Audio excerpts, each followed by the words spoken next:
Hey there YouTube, Flaming Creations here, back with another video, and in today's episode of how to build a Freddy glove, we are going to be dyeing the leather. So I have my little dyeing station here set up. I'm wearing some nitrile gloves, and we're going to be dyeing the leather. So I'm going to be showing you how I go about doing that. Now, I'm actually going to have to be in camera view for some of this. So the way that I dye leathers is I dye it with an airbrush. You can use little leather dye applicators. You don't have to, but this is what I found works best for me. The leather color that we are going to be using is buckskin. It is the Feebig's leather dye. I don't think people in California can get this, so you might just have to look and try to find something that works for you. So, here we have our leather glove. Now, we want to just make this a little bit, how do I say, lighter. Well, not lighter, but we're darkening it, but we're trying to match a little bit closer to what the vintage 1178s are. Now, let me turn my airbrush on here.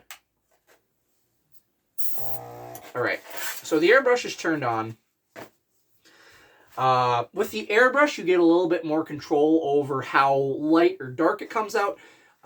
Normally for gloves from films 1, 2, 3, 4, I dye both the inside and the outside, but because of I don't necessarily need to dye the inside, I'm not going to with this particular glove, because it's already a fairly close-ish match, I would say, to what I'm going to be doing, so... Oh, geez, I should probably have turned down the pressure, but that's where the backplate's going to be anyways, so...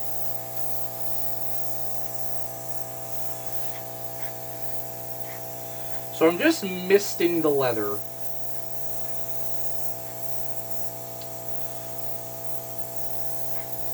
Oh geez, there's a little bit more splatter, but thankfully that'll be in a space where it gets covered up with black.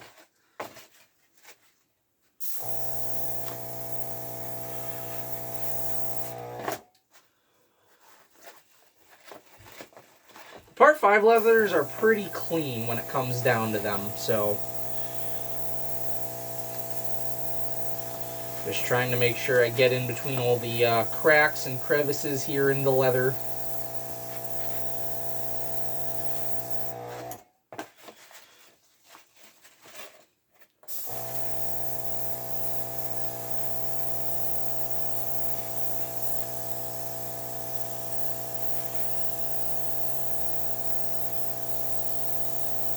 Getting a little bit more splashing here. Not quite sure how to get rid of that. I know it involves something with the pressure, but I haven't really fiddled with my airbrush settings, so... But again, we're just lightly misting this. The leather dye will absorb into the leather.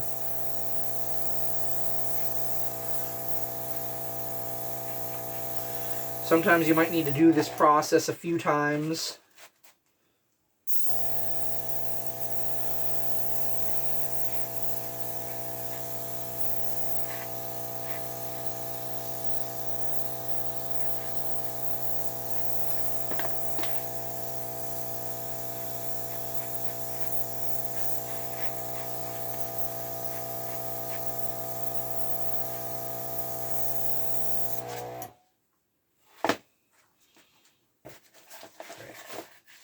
Quick store this here in the holster.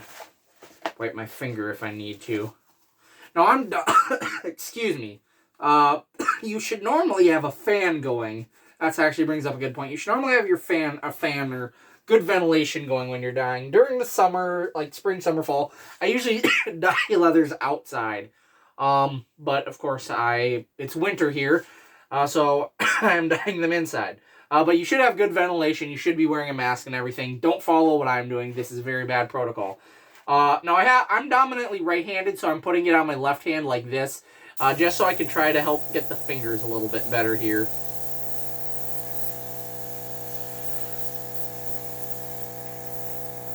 Alright, and I just noticed that I just ran out of dye there, so I'm going to have to get some more. Put that into the airbrush. And we are using buckskin color. if you were to wipe this on the leather, you're going to get a lot darker of a finish. Again, that's part of the reason why I use an airbrush, is that way I can kind of control. I have a bit more control over the shading and tones that we would be getting otherwise.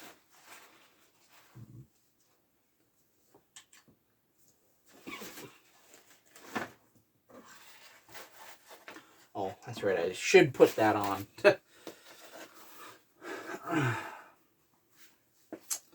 Again, I am dominantly right-handed, so I just stick them on my left hand here, so that way I can spray paint. Or not spray paint, but dye. There are other ways that you can do this as well. Just find out what works best for you. I'm getting a little more backsplash or splatter here, but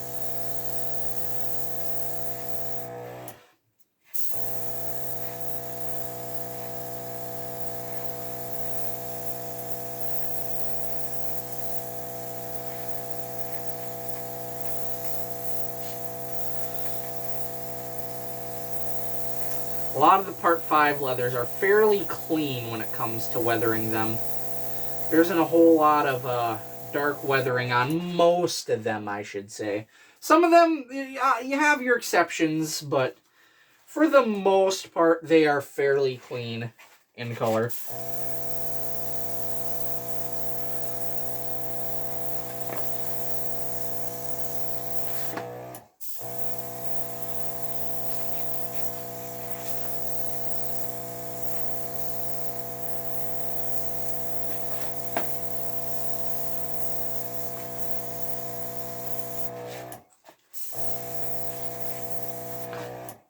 Now the leather is more of a yellowish kind of color. That's more so what we want. Some of the Part 5s were more so yellowish in color. I actually want to know what Ryan Effner used on the Part 5s to dye them. I think that'd be interesting. Because, you know, you have the dirtiness and grunginess of the Part 1 and 2 glove. Part 3s, they were obviously dyed or stained a light brown color.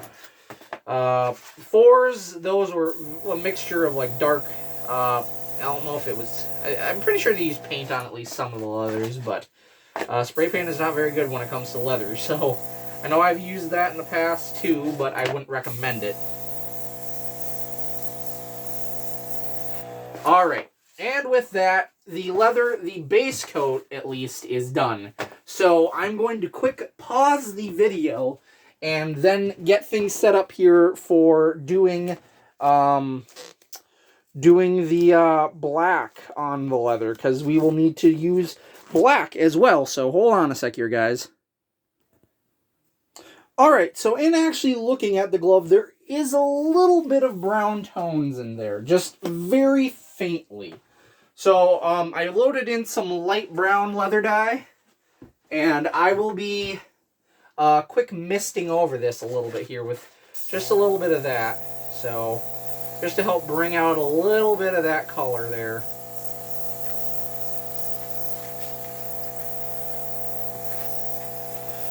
Not terribly too much here, but just enough.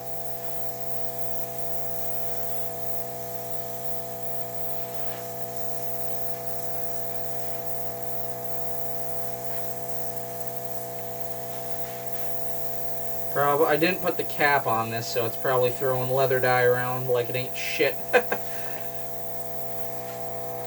Just trying to get in between all the little cracks and crevices here, so.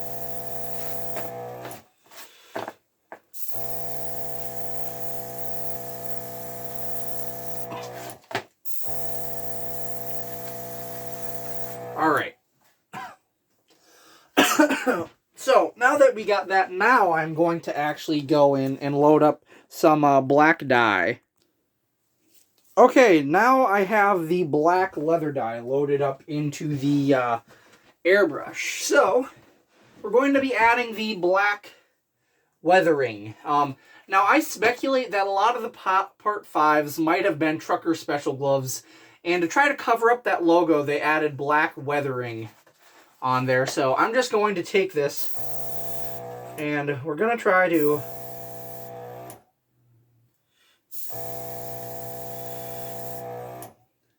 Then there's some here in the corner as well, just because there's a...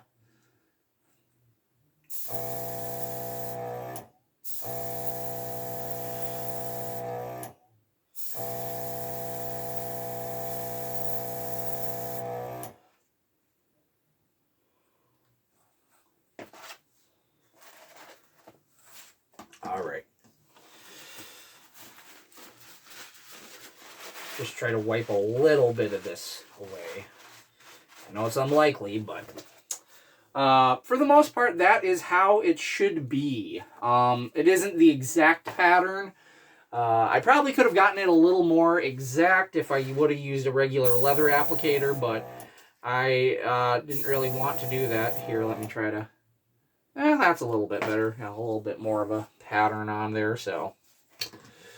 Alright, so with that, that is pretty much how you dye a leather glove. Now, clean up, you're just going to want to... What I use is these syringes. I go and I transport the dye into the airbrush and everything.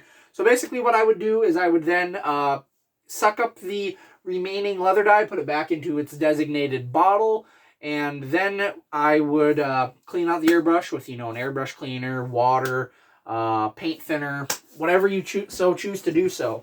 But there we have the dyed leather glove. So I want to thank you guys all so much for watching. Please remember to like and subscribe to the channel. In the next episode, we will be sewing on the strap, and I would say probably adding the paint to the tips. So again, thank you all so much for watching. Please remember to like and subscribe to the channel, especially if you found this tutorial useful, and I'll see you guys all next time.